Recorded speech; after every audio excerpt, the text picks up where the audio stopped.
Howdy folks, Todd here with an update on the contour beds here that I put in last spring. Several people have asked, how did they do this year? Well, I'm going to give you an update. So in the first bed here, we had chicken feed. We had, I think, 7 various different types. And although I got feed out of it, to me it was kind of a failure because the chickens eat so much food, I can't grow enough in this little space. And what I had in there, everything ripened at a different time. So winter rye ripened midsummer, and then I had things that were right up to the end of the season, some earlier on in the season. So I still have stuff. I'll show you the outcome of that. I'm drying some of it right now, but I will not be doing that again. So this is what I harvested in the chicken feed bed. So I have a lot of different sunflower seed, sorghum, and millet in here. And that's about it. A lot of the oat and everything else I fed to the chickens already as the year was going on. Like I say, everything was ripening throughout the year at different times. So some of it I fed them direct. So this is on a drying rack, and I put it away each night so I don't get rodents in here eating it. Just once it's dried out, then I can store it for a while and feed it to them as a treat a little later on in the year. The next bed up here, let's see, this bed was bush sweet potatoes, and the bush sweet potatoes, again, another failure here, and not because the potatoes didn't work well, not because the soil didn't work well. It was because right over there, somewhere on the other side of that fence, I have a groundhog living, and it sneaks over here before I am, or when I am not out and about, and I never got a good shot on him, and it's probably more than one, but he came over and he was eating all the greens from the sweet potatoes. So I ended up with maybe 30 pounds out of this bed right here. Some may say that's not too bad, but I have a bed down a little bit further where I got 3 times as much, over 100 pounds, and I'll show you that. I just harvested that a moment ago. So this one was a failure because of predator, not because of the bed itself. This next bed up here, I had 300 onion bulb sets, and I ended up harvesting 0. And the reason for that was, again, predator, not so much predator. I'm growing the predator. It's one of my guineas, actually all of the guineas. They discovered that they love onions, and they were out here eating the greens. They would pull the bulbs out, and they just devoured my onion set. So I did a separate video on that. If I grow onions again, I'm going to have to put it somewhere and lock the guineas out. Next up was my first real positive encounter here, and this is asparagus. And I put in, I think, 25 asparagus plants here, and they came up, they did great. And each one of these is an individual plant, and you can see I'm getting maybe somewhere between a half a dozen and a dozen shoots up right now. And to me, that is great for the first year. So look at that one back there. That's probably a dozen different shoots coming up. So each year I'll get more and more and bigger coming up. So they absolutely love the soil here. Didn't have to do a ton of watering with them. They're not horribly tall, but they have lots of shoots coming up. So they are growing out the root system, and I expect good things from asparagus years going forward. Next up, we have sunchokes, also known as Jerusalem artichokes. And again, they did wonderful. So each one of these individual rows I put in, I believe it was 5 bulbs, and they had multiple different shoots that came up, beautiful flowers. It just looked beautiful in the scenery here.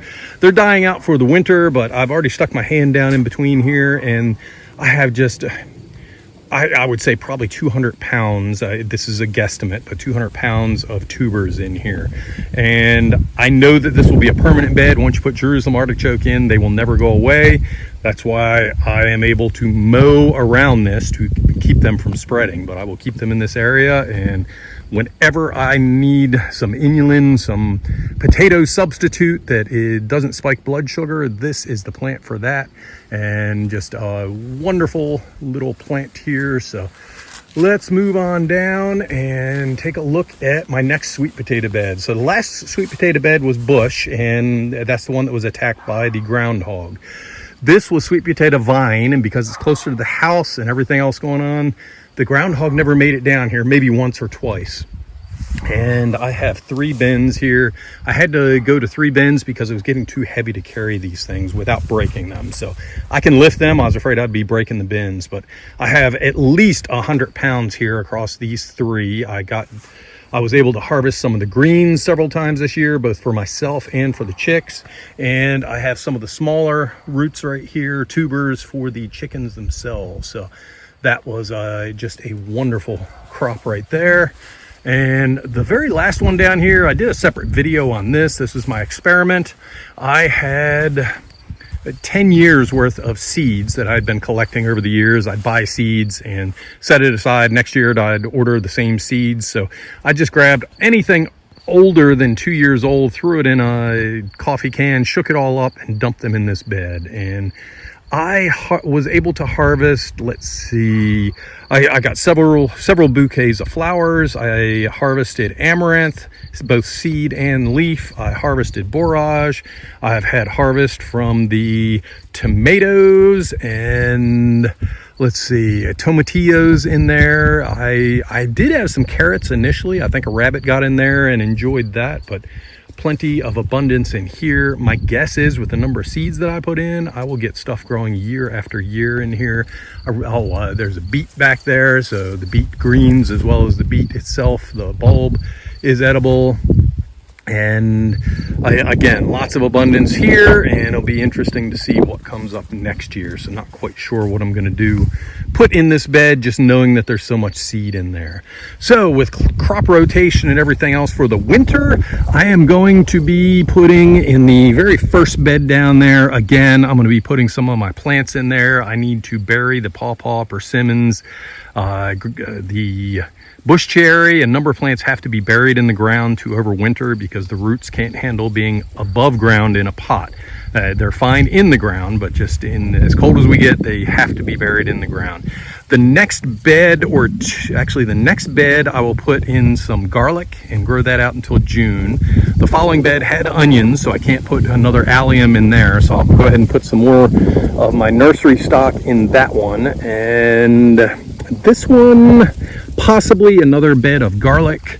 And then I will probably have an early and a late garlic. So one of them I'll let it go all the way out to June. The other one I'll probably harvest in May, a little bit early, just so that I can plant something into it. I don't want 2 whole beds taken up for garlic into June because that's a little too late for planting. But that is the plan going forward. This whole thing worked great as far as keeping things alive and not requiring a bunch of water. And I'm very, very happy with it. Oh, one other thing I'm doing, you'll notice this is low here. That's where I was digging the sweet potatoes.